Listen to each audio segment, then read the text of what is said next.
I didn't raise my voice. That's the part that still surprises people when I tell them. I just stood there, in the kitchen, coffee cooling in my hand, while he laughed with his friends on speakerphone. The laughter sharp, loud, and careless. "Of course she'll come," he said. "It's a family trip." The word family hit me harder than any insult could.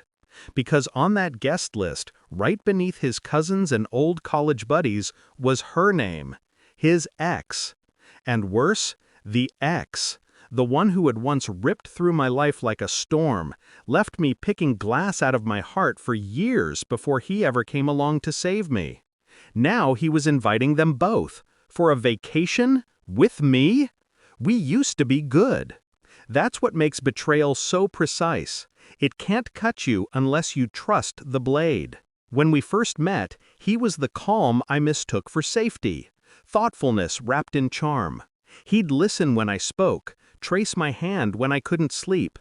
We built something that looked like love. Mortgage payments, shared playlists, morning routines. He used to say I made him feel seen. I wonder when he stopped seeing me. It wasn't sudden, it never is. It started with the late texts, the just drinks with old friends. Then the way he flinched when I reached for his phone. The distance in his eyes when I asked simple things. "What time will you be home? Are you okay?"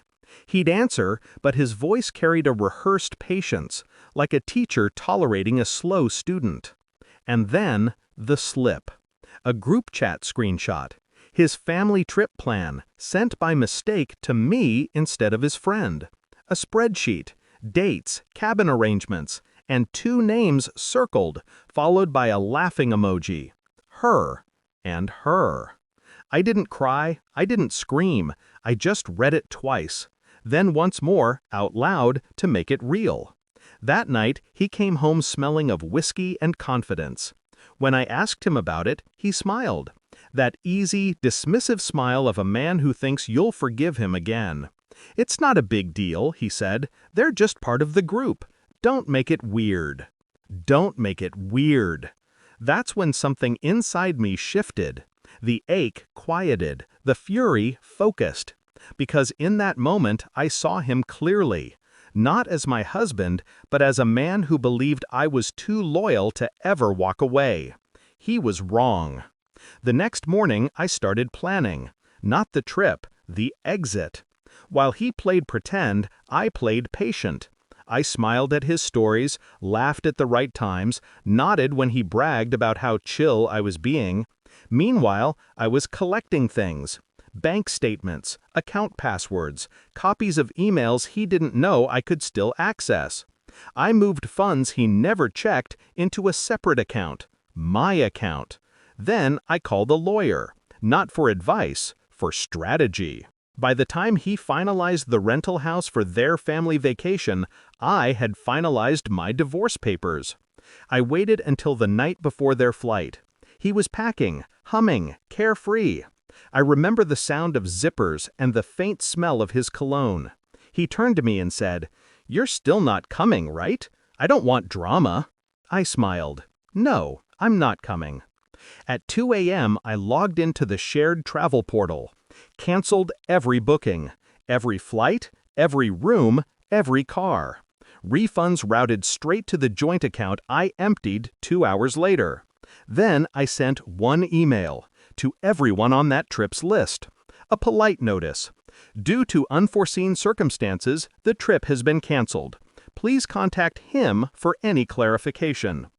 At 6 a.m., I left for the airport. One-way ticket. My own name, my own money, my own freedom. As the plane lifted off, I turned my phone back on. It buzzed endlessly. His calls, his messages, his rage. The last one I read said, "What did you do?" I didn't reply. But I did send one thing. A scanned copy of the divorce papers with the subject line, "Just a vacation, right?" They say revenge doesn't heal you. Maybe not. But it clears the infection. By the time his friends realized the trip was over, his accounts frozen, his credit cards locked, I was already sipping coffee in another city, a place where no one knew his name or the version of me who once loved him. He lost the house, the savings, and the audience for his laughter. All because he underestimated silence. Mine was the kind that watched, waited, and struck only once. And when it did, it ended everything. People ask if I ever regret it. No. Regret is for mistakes. This was precision. I didn't ruin his life. I just handed him the mirror he'd been avoiding and made sure he couldn't look away.